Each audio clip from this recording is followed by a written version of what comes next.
So it's a constant evolution, man.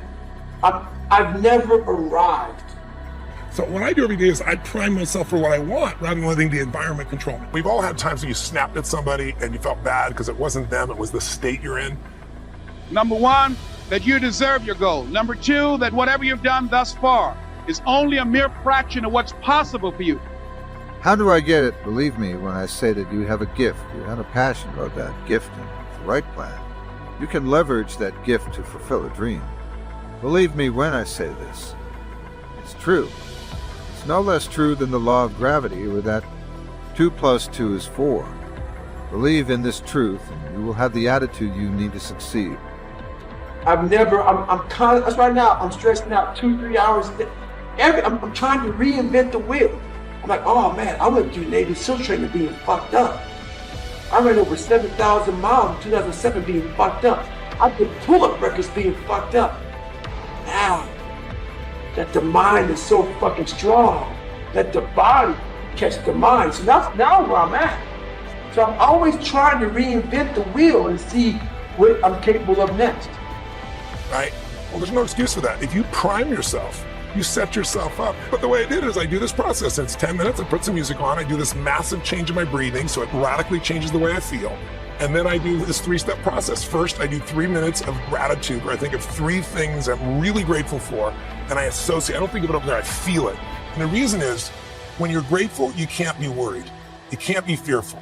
When you're grateful, you can't be angry. And anger and fear are what screw people up most in their relationships, in their life, in their business. So I wire myself. I was saying to you that most people want to be happy, but their habit is to be worried or pissed off or frustrated or stressed. And so they've got a highway to stress and they got a dirt road to happiness. So I wire myself. I've got a highway to gratitude, which changes all your emotions. And then I do a 3-minute process of kind of a prayer for my family and friends. And then I do a 3-minute process of the top 3 things I want to accomplish. I see it as done and I feel it. I'm done in 10 minutes. So sometimes I go 20, but my deal is 10, so there's no excuse not to do it. Can you imagine getting to the end of your life, looking back only to discover that you only used 10% of what was given you? Jim Rohn said something I like very much. He said, when the end comes for you, let it find you conquering a new mountain, not sliding down an old. So I'm urging you to continue to be a mountain conqueror. But I don't know what your goals are. My goal is to be the best son that I can be to my mother. My goal is to be the best father that I can be to my children. My goal is to be the best servant that I can be to mankind. I'm asking that God use me so that I can begin to help thousands of kids across this country, like Mr. Washington helped me. I asked him, I said, what can I do to pay you back? He said, pass it on. So whatever your goals are, this is what I'm known by that's on my tapes. It says simply this, that if you want a thing bad enough to go out and fight for it, to work day and night for it, to give up your time, your peace, and your sleep for it, if all that you dream and scheme is about it, and life seems useless and worthless without it, and if you gladly sweat for it and fret for it and plan for it, and lose all your terror of the opposition for it, and if you simply go after that thing that you want with all of your capacity, strength and sagacity, faith, hope and confidence, and stern pertinacity, if neither cold poverty, famish or gulf, sickness or pain of body and brain can keep you away from the thing that you want, if dogged and grim you besiege and beset it, with the help of God you'll get it. To change people's lives by sending me through a process that was so hard for me to overcome. When somebody like you stands up and asks me a question, I know the answer without even thinking, because I've been processed. I've been homeless, so I know exactly what you're feeling. You feel me? Listen, man, like I told all my kids have a college education. I told them all, I don't care what you get a degree in. Until you follow your dream and connect it to your gift, you'll never be happy. You'll never be happy, man. I just gotta tell you, you got to chase that dream before you die, man. You should go and live your dream. Just go see. God puts your real life in your imagination. That's where your real life ain't in your present circumstance. A person with one or more talents who uses them to succeed. They identify their talents and work with and improve them to achieve their goals. Physical or performing arts. Talents likely aren't transferable to the practice of law or business. Being athletic or having a broad vocal range aren't going to. Help when trying a case or starting a business. Perhaps it's shrinking the time frame down. The sooner we must do something, the more desperate it becomes. In other words, if something has to be done within 10 years, how desperate is that? But if it has to become sooner and sooner and sooner, or even if there just has to be a real date put on it, gives us some desperation knowing that date is coming sometime soon. So what is your plan and strategy to increase your desperation, increase your hunger level, and then focus? What's your plan to increase focus? Oftentimes that could be a plan to eliminate distractions. What's your strategy to eliminate distractions? It might be, I watch too much television at night and it distracts me from my goal. Perhaps you should remove that television from the room. That's a plan and a strategy to eliminate the distraction. Perhaps it's you're being on the internet too long or playing video games. Maybe you need to eliminate them. Perhaps in your nutrition, you're trying to get fit. The distraction are snacks that you have in your home or alcohol. Maybe they need to be removed from your home. What is your strategy and plan to eliminate distractions and increase focus? Your real life is not in your current situation. Your real life is not in your paycheck. Your real life, he tucks it away in your imagination. Albert Einstein said, imagination is everything. It's a preview to life's coming attractions. Everything you imagine is a preview to a coming attraction. Once you understand that and quit looking at your imagination as hocus pocus, it opens up a wide range of things and possibilities. And God puts your real life in your imagination. Listen to me. This is serious what I'm telling you. Don't you think it's nothing else. Imagination is everything. It's the preview to life's coming attractions. That simply means everything that's in your imagination is a preview of a coming attraction that God has for you. That's why he puts it in your imagination. That's why when you tell your imagination to the wrong people, it don't go nowhere. Because without the evaluation, without the intention, and without the plan and strategy, an actual plan to increase desperation, an actual plan and strategy, get creative, get resourceful. It's only with a plan that you can begin to make changes and a strategy. Otherwise, it's just a thought. And then fourth, what immediate massive action are you going to take right now? I'm talking about right when this audio or video ends. What's the immediate first massive action you're going to take towards that plan? The first step. It's unplug the TV, it's remove the video game, it's throw out the junk food, it's remove a certain person from your life. I don't know what it is, but what is the immediate massive action? Because if we can evaluate where we are and get very clear, because we can't know where we're going if we're not very clear about where we are. In other words, if life is like a GPS and we want to get to a particular destination, the only way we can get clear on getting there is to understand and evaluate and be specific about where we currently are.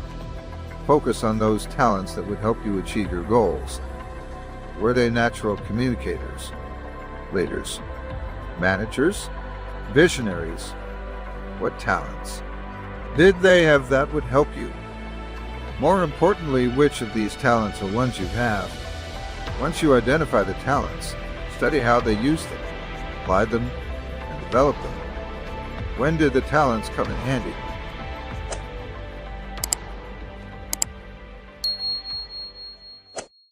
Hi, welcome back to Mind Control. I mean, the technology is great. You know, it's lots of fun, very helpful, makes a lot of things easy. But like anything in the world, there is too much of a good thing, you know? And I think one of the things we don't talk about is what is the balance of technology in our lives. And I would argue that for many of us, it's out of balance. We know that the chemical dopamine is released whenever we get a bing, buzz, flash, or beep from our phone or email, right? So dopamine is the exact same chemical that's released in alcohol, nicotine, and gambling, right? In other words, it can be addictive if left unbalanced. A little alcohol is great. Too much alcohol, not so great. Gambling is fun. Too much gambling, really bad, right? Technology is wonderful.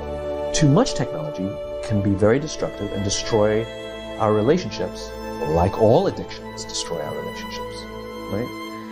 And so one of the things we're not considering is what is the right balance. If you wake up in the morning and you check your phone before you say good morning to your spouse, that's a problem, right? If you have phantom beeps, that's a problem. That comes from something, right?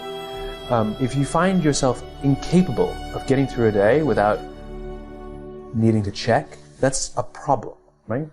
Now, where it gets really dangerous is with kids, millennials. Some of them aren't kids anymore. Right. So almost all alcoholics on the planet discovered alcohol when they were children. When we're very, very young, the only thing we need is the approval of our parents. Right? When we go through adolescence, we now need approval from our peers. Frustrating for our parents, very important for us because it allows us to acculturate outside of our immediate families into the larger group, right? Very stressful time, and we're supposed to learn in this time of anxiety to rely on our friends, to reach out to our friends for help. That's what we're supposed to learn. Some people, quite by accident, discover alcohol, and then they learn the numbing effects of dopamine actually help them get through the stress of adolescence. This connection, unfortunately, becomes hardwired. And so, for the rest of their lives, when they face any kind of financial, career, or social stress, they don't turn to a person, they turn to the bottle, right?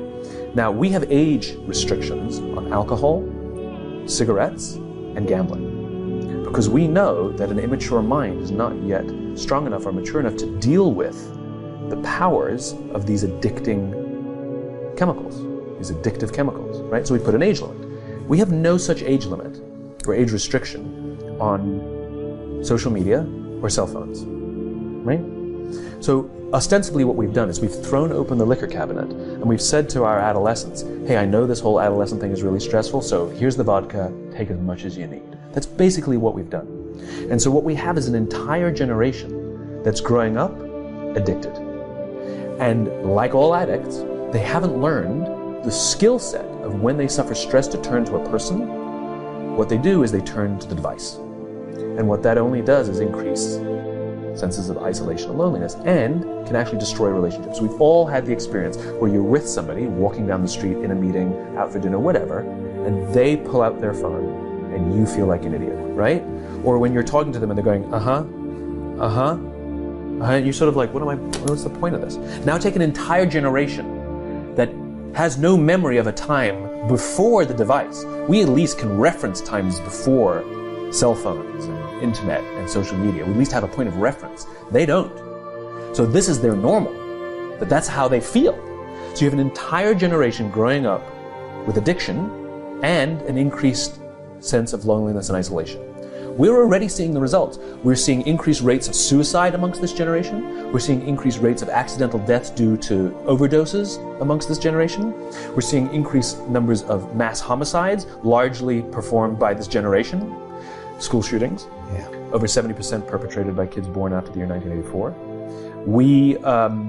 Schools, universities are now dealing with numbers they've never dealt with before of kids requesting leaves of absence due to depression. We're already seeing it, right? We're seeing the effects of loneliness and isolation. We're seeing it, and yet we're not reacting to it. We're not doing anything about it, right? And parents are a lot to blame for this. Because parents, there are some schools who want to restrict phones in schools, and it's the parents who demand that they keep their phones in case of emergencies. Seriously? Seriously? When was the last time the cell phone was used for an emergency? What time are you coming home? What time should we pick you up? And if there is an emergency, you call the office, and they know what classroom the kid's in, and in 5 minutes, they'll bring the kid to talk to you on the phone. Like, the old way worked just fine. Remember we talked before about innovation. It has to solve a real human problem. What human problem exactly did we solve by compressing the 5-minute time frame? We added to the problem, we didn't solve it. So that's one huge problem. So combine that with the fact, so you have an addicted generation that doesn't have the skill set to ask for help. Combine with the fact that they're so good at Facebook and Instagram, they're good at putting filters on everything. So they're good at showing you how smart and strong they are. These kids who commit suicide, you go look at their Instagrams, you would have no clue that they were depressed because they're happy and they're star athletes, right? You'd have no clue because they're really good. So when we say silly things like, my door is always open, you're assuming they have the courage to come in. Combined with the fact that they're subject largely, not all, but too many, to a failed parenting strategy. Because their parents told them they were special, they could have anything they wanted, they could be anything they want. They got medals for coming in last, which by the way we know doesn't work. It devalues the medal for the one who comes in first, and the one who came in last, it makes them feel stupid because they know they didn't deserve it, right? The kids got into honors classes not because they deserved it, but because the parents complained. And some of them got good grades not because they earned them, but because the teachers didn't want to deal with the parents. And then the kids graduate college, and they get a job, and in an instant, they find out they're not special. They don't get anything for coming in last. Their parents can't get them a promotion, and you can't have whatever you want just because you want it. And in an instant, their entire self-image is shattered.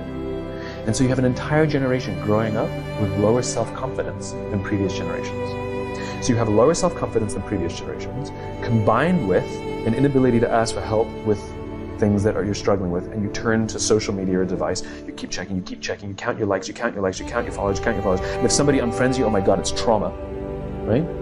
The way they break up with each other is they just ghost each other, just cut each other out and stop returning texts and returning phone calls, because they don't have the skill set to say, hey, it's not working out. It's not me, it's you, right? There's no closure on things, right? Combined with the fact there's an institutionalized impatience. So they've grown up in a world of instant gratification. You want to buy something, you go on Amazon, it shows up the next day. You want to get in touch with someone, you don't leave a message on their machine and wait 4 hours for them to get the message, you just text them and they get back to you immediately. You want to watch a movie, you just log on and watch it. You don't have to check movie times, right? Everything happens instantly. You want to get a date, swipe right. You don't even have to muster up the courage to go up like, hey, you don't have to. There you go, got a date, right? And so the problem is, they're accused of being entitled. I don't think they're entitled at all. Not at all. I think they're impatient. I keep meeting these fantastic, smart, driven, ambitious, idealistic, fantastic kids who graduated school, they got a job, they want to make an impact in the world, and I go up to them and say, how's it going? And they say, I think I'm going to quit. I'm like, why? They're like, I'm not making an impact. I'm like, you've been here 8 months. And it's as if they see the summit of a mountain. It's as if they're standing at the foot of a mountain, they can see the summit, they can see the thing they want to make an impact. What they don't see is the mountain. This large, immovable object. You can go up fast, you can go up slow, I don't care, but there's still a mountain. What they don't understand is that life, that relationships, and career fulfillment are a journey. There's no app for that. I got nothing. You gotta go through the slow, plodding, annoying, meandering process called career and life. Thank you so much for watching till the end. Don't forget to share your thoughts in the comments section. Please also like, subscribe, and share this video with your friends and families. Please watch our other motivational videos. Thank you again. I given up on me. I was at the lowest of the lowest. And I felt that I could not go on. What's your plan? What's your goal? Because if you don't have a goal for being here is not a given. Normal people would give up. Normal people would settle, but you're not normal. You want it on another level. Always offers you a second chance. You know what it's called tomorrow for far too long. You've been holding yourself back. This is time for you. To walk with purpose, it's time for you. To walk into your gift. It's time for you to live your best life. It's wrapped in your capacity, your ability to believe in a dream, even if nobody believes in you.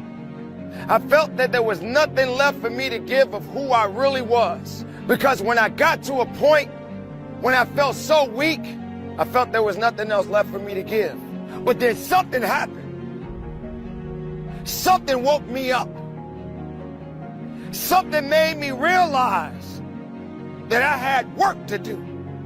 9 years ago, to this day, I buried my mother.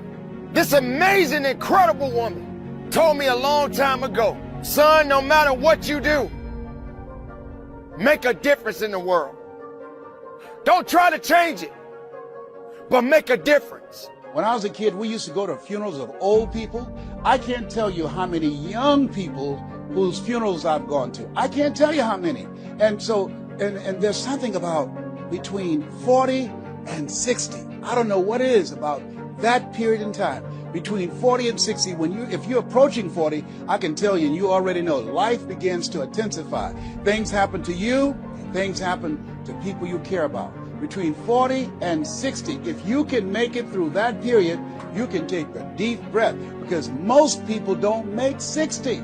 Most people don't. And why? And I think it's because people just take it for granted that they're going to be here. And even during the course of making a difference, even up to the age that I am today, I find myself being drained, being tired. I find myself trying to be a good man, a good husband, a good father. And sometimes I'm tired. I don't feel I have the strength. I don't feel that I'm good enough. But I realize that that doesn't mean just because you don't think you're good enough, doesn't mean you can't be good. Doesn't mean you can't be great. Doesn't mean you can't carry on. Every battle that you fight in your life doesn't mean you're going to always win that battle. Because there are going to be many battles that you're going to have to fight. And every battle is not meant for you to win. Sometimes these battles are meant for you to learn. So I want to share with you some goals and strategies as you think about your goals. I want you to visualize yourself having optimal health.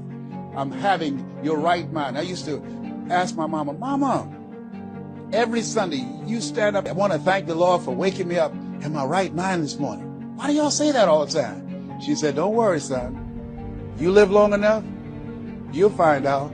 She was absolutely right. I went in the room the other day to find something. I got in there and I couldn't remember what I was looking for. I came out, I remembered what I was looking for. I went back in, I found it. Then I couldn't remember why I was looking for it. One of our children said, Daddy, you need some ginkgo biloba. I said, what's that? She said, something for your memory.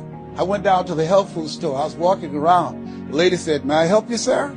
I said, I forgot why I'm here. She said, you need something for your memory. I said, I know. So they took me over to a little section and I bought the stuff and then I took it home now. To get something you never had, you have to do something you never did.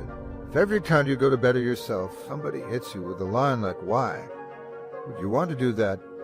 You need to find another social circle. I don't want to fall back on anything. I want to fall forward. I figure at least this way I'll see what I'm going to hit. We did not come this far to just break down and lose now. Many of the difficulties we face, the delays, the times it's not fair, that's simply a test. God is seeing how bad do you want it. This is what weeds people out. If you're overcome by problems, you let circumstances push you down, people talk you out of it, you're not going to have the strength or the courage to sustain where God is taking you. You have to be like David. Don't have a weak mentality, have a warrior mentality. You have to be more determined than the opposition. If you give up every time things don't go your way, you didn't want it bad enough. You have to dig your heels in and say, I am in this for the long haul. I know what God has spoken to me. I will get well. I will accomplish my dream. I will meet the right person. You're not moved by what's not working out, by how long it's taking, or by who's not for you. You know who is for you, the Most High God. To settle for some of you, that's the right thing. Because you don't want to feel pushy. To settle is appropriate because you don't want to draw too much attention to yourself. Here's why. Mama used to say, don't get your hopes up. You know, Daddy used to say, don't get your hopes up because I don't want you to be disappointed. Don't get your hopes up. I don't want you to get sad. Don't get your hopes up. And Mama and Daddy said it so much that you stop pushing. I want your family to get their hopes up. I want your community to get your hopes up. But Mommy and Dad didn't want to see you disappointed. But disappointment is a part of the journey. Disappointment is a part of the struggle. Disappointment is when you fall down, you get back up. Well, Mama and Daddy, I'm coming here to contradict you. I know you meant the best. I know you meant well, but I want your kids to get their hopes up. And we can choose to surrender, or we can choose to take a stand and fight. And there are a lot of people who fight who are still here. There are people who fight and who go.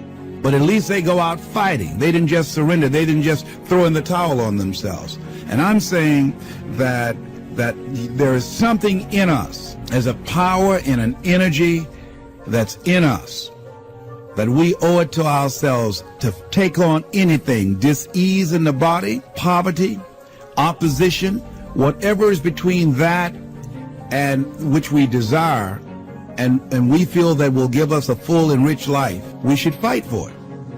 And you just got to decide that my life is worth this kind of effort, and fight with everything in you, night and day, with every breath that you have. Most people don't have that kind of fighting spirit. Most people expend more energy watching a football game or a basketball game or some type of sporting event than they will give to their dream. I'm a winner. I'm going to win. You're born with a gift. It's not that then you get good at something along the way. What you're good at, you don't take for granted. You don't betray it. What if you do? Betray your gift? You betray yourself. For far too long, you've been holding yourself back. This is time for you. To walk with purpose, it's time for you. To walk into your gift.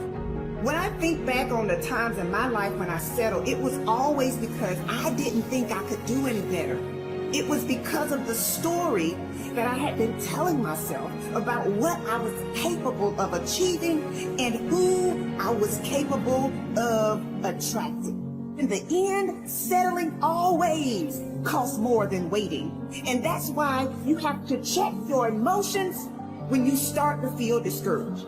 Because it's those moments of feeling discouraged or feeling like you're not good enough that makes you feel like settling is your only option. Talk to your grandfather, grab an older person, just hear them talk, and the only thing that pains them is not failure, it's not disappointment.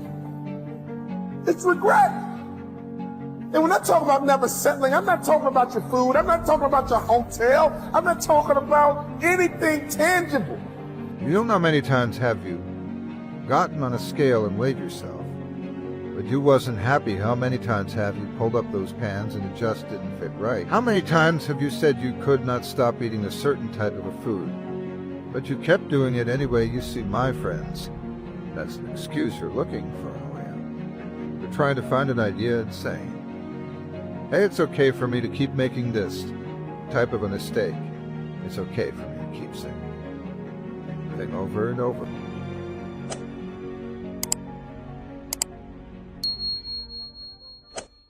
You can't be passive and indifferent. You have to have a holy determination. It's more than just your will. However, when you get into a new comfort zone, it will be easier for you to practice the habit of self-discipline than it would be in the past for you to take the shortcut. Sometimes the obstacles in front of you seem like they're too big and it's easier just to lay down. But you know what I remembered? I remember when my dad used to look at me when the kid and said, listen, Nathan, life is never going to give you anything, but if you make it and if you build it, nobody can take it from you. What we're doing and we enjoy, what we're doing and passion energizes. As a person, passion always stays. I realized that I believe God spoke the word about being even more careful than ever about complaining. I don't consider myself to be a big complainer.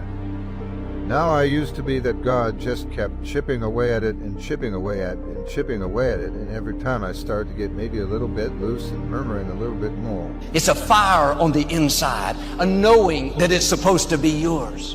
When everything says it's not going to happen, instead of getting discouraged, you kick in to a new gear.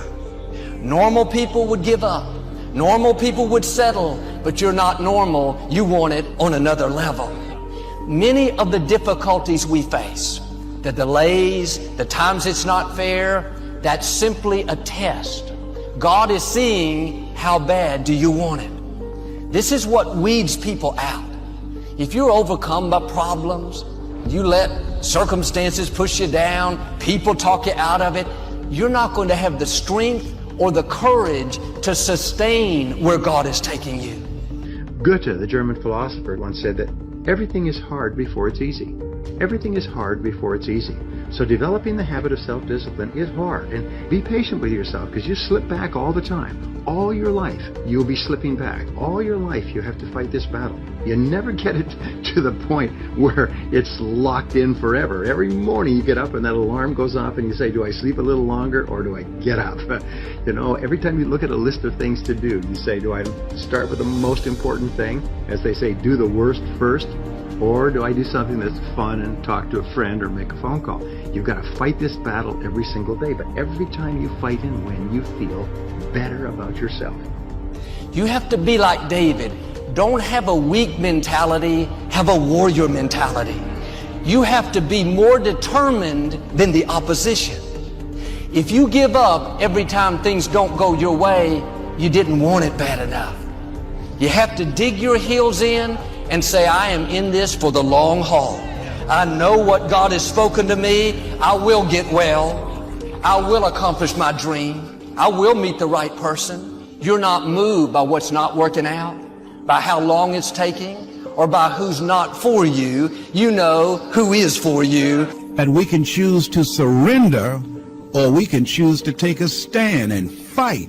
And there are a lot of people who fight who are still here. There are people who fight and who go.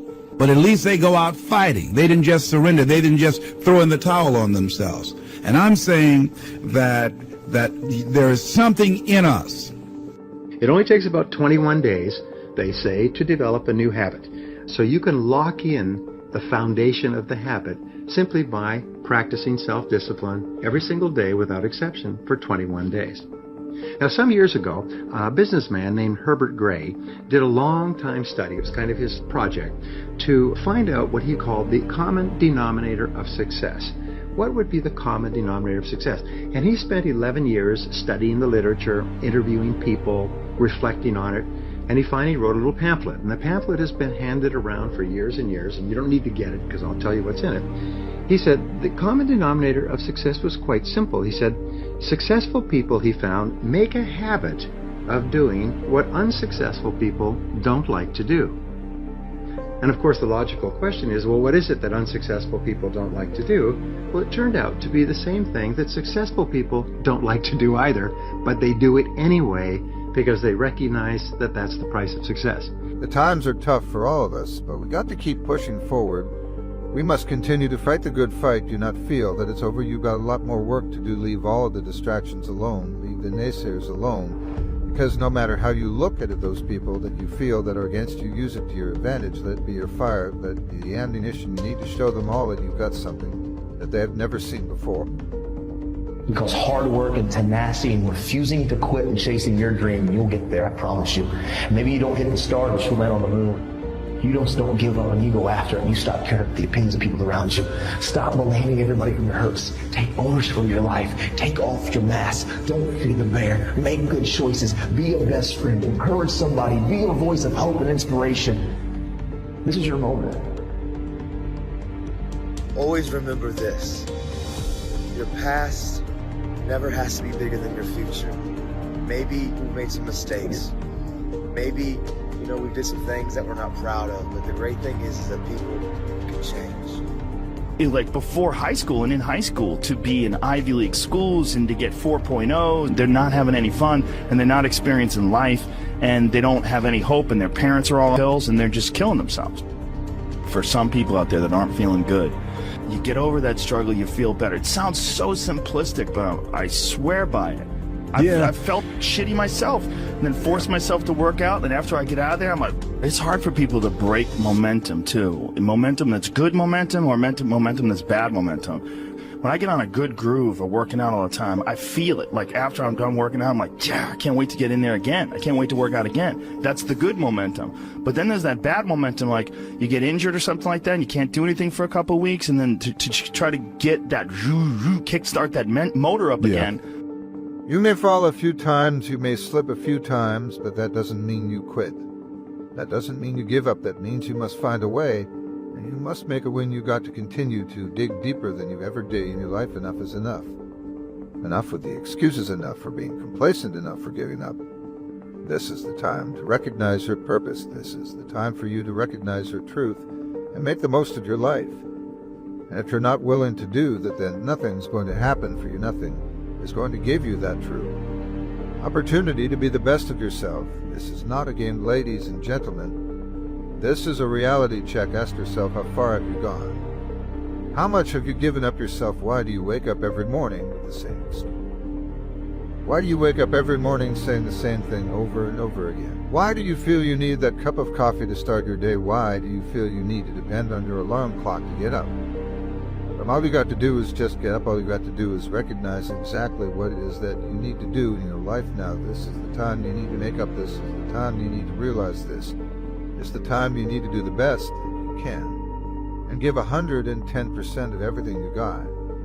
How many hours do you put into your craft? How much work are you putting into your ideas? How many times have you taken so many breaks that it pushed you back instead of pushing you forward? How much suffering have you put into your craft? How much suffering are you willing to endure for success? It's hard to get momentum. There's a lot of people that are eating shit food, and then by the end of the day, your body's in a crisis. Your body's just processing all this bullshit. And if you're eating a big, bullshit lunch filled with nonsense, your body's got to process all that stuff. And so at the end of the day, yeah, you're going to lose your willpower. So when 5 o'clock, 6 o'clock rolls around, you're going to be tired. But if you have a healthy lunch and you're properly fueled, and then you also have positive people in your life, everyone's motivated, by the end of the day you're going to feel good. Just force yourself to do it. And if you feel like shit because you ate lunch, then your lunch was filled with bullshit, well then, hey dummy, don't eat shitty lunch tomorrow. Tomorrow try a nice salad. Try a salad with some salmon and see how you feel then. You're like, hey, I feel way better today at 6 o'clock. Duh. Now your decision making will be better. People don't understand how significant it is. All these little decisions, that's the path for the rest of your existence on earth. If you had a goal you chased, that goal you accomplished, some things you would get. This boost of confidence, you get this boost of self-esteem, whatever it is that you're going to do. Maybe you're drawing comic books, maybe you're into it. But making pottery or sculptures, or but find whatever that is and pursue that. Nothing can resist a human will that will stake its existence on its purpose. Shortly put, I'll do it or die.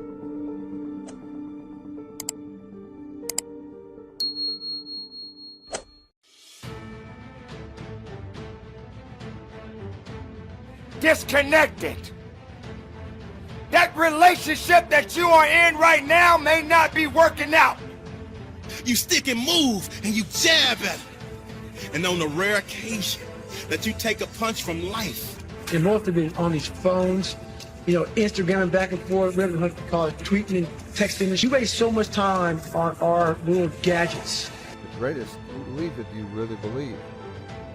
Some people may not have that opportunity to believe in themselves. Because all their lives, many things has kept them down. Music. The greatest I am the greatest of who you really are. You really know who you are. Can you identify yourself? Do you see yourself less? Or do you see yourself? But that doesn't mean that you can't get out and resonate yourself. Get your mind and your body in the right place. Work on you. Don't try to fix others. Focus on your opportunities. Focus on who you are as an individual. You can't save the world, but you can definitely make a difference. Well, make sure you make the difference within you. Because as long as you are leading the path, the right ones will walk with you. They will follow you. They will stand with you. They will break bread with you. So you must continue to believe. And it knocks you down. You dig deep. And then you dig deep. And then you dig even deeper.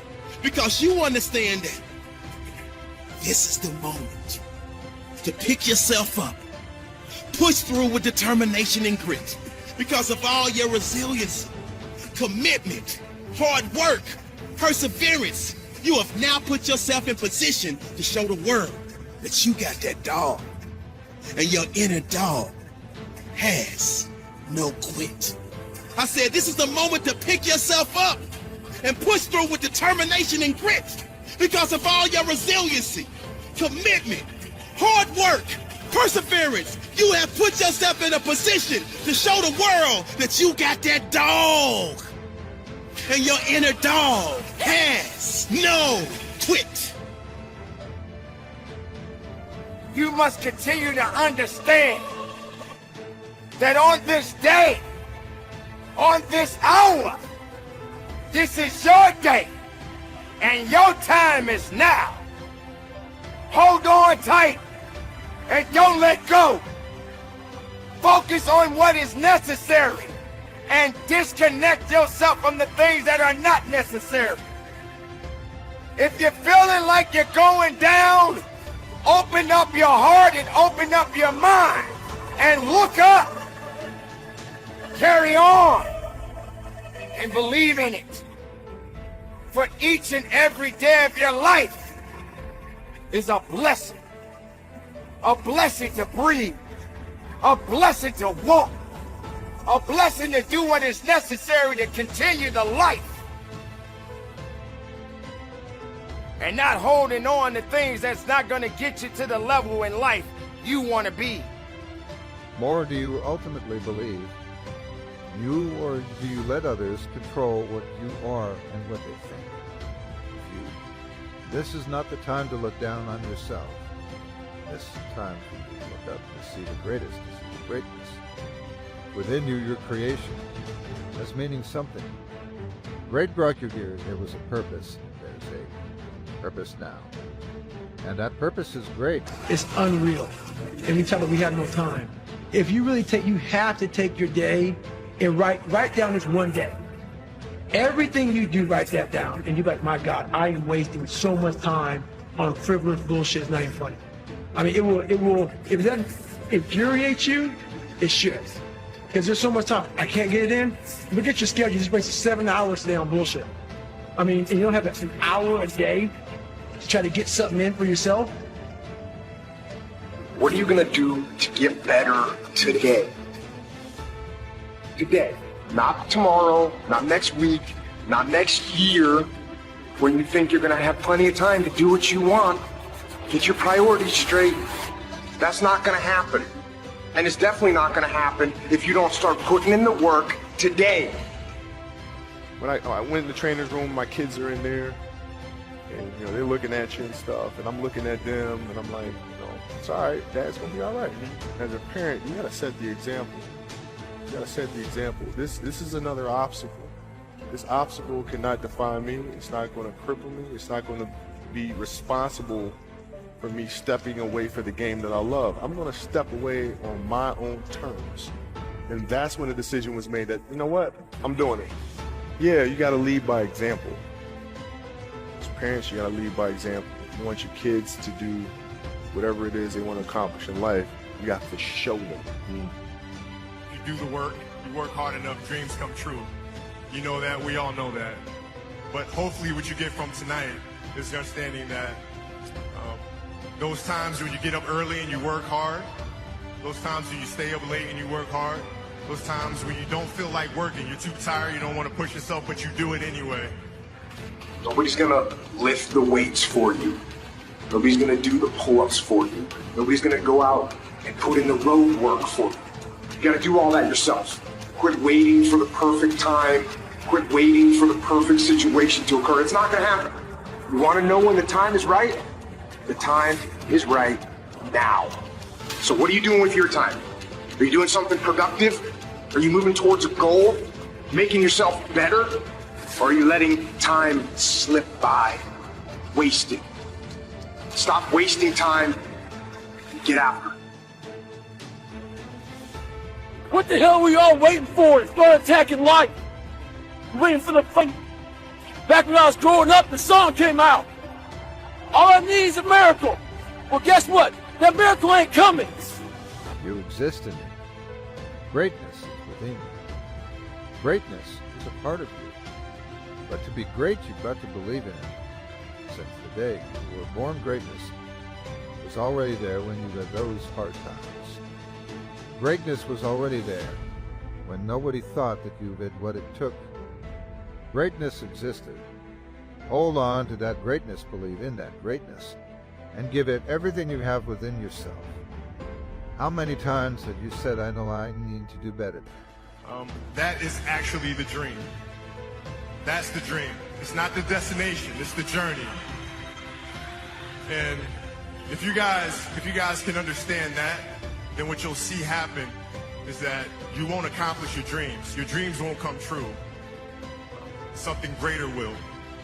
I think the definition of greatness is to inspire the people next to you. I think that's what greatness is or should be. It's not something that lives and dies with one person. It's how can you inspire a person to then in turn inspire another person, and then inspire another person. And that's how you create something that I think lasts forever. And I think that's our challenge as people, is to figure out how our story can impact others and motivate them in a way to create their own greatness. What can I say? Mamba out. You don't know how many times have you gotten on a scale and weighed yourself, but you wasn't happy. How many times have you pulled up those pans and it just didn't fit right? How many times have you said you could not stop eating a certain type of a food, but you kept doing it anyway? You see, my friends, that's an excuse you're looking for a way out. You're trying to find an idea and say, hey, it's okay for me to keep making this type of a mistake. It's okay for me to keep saying the same thing over and over.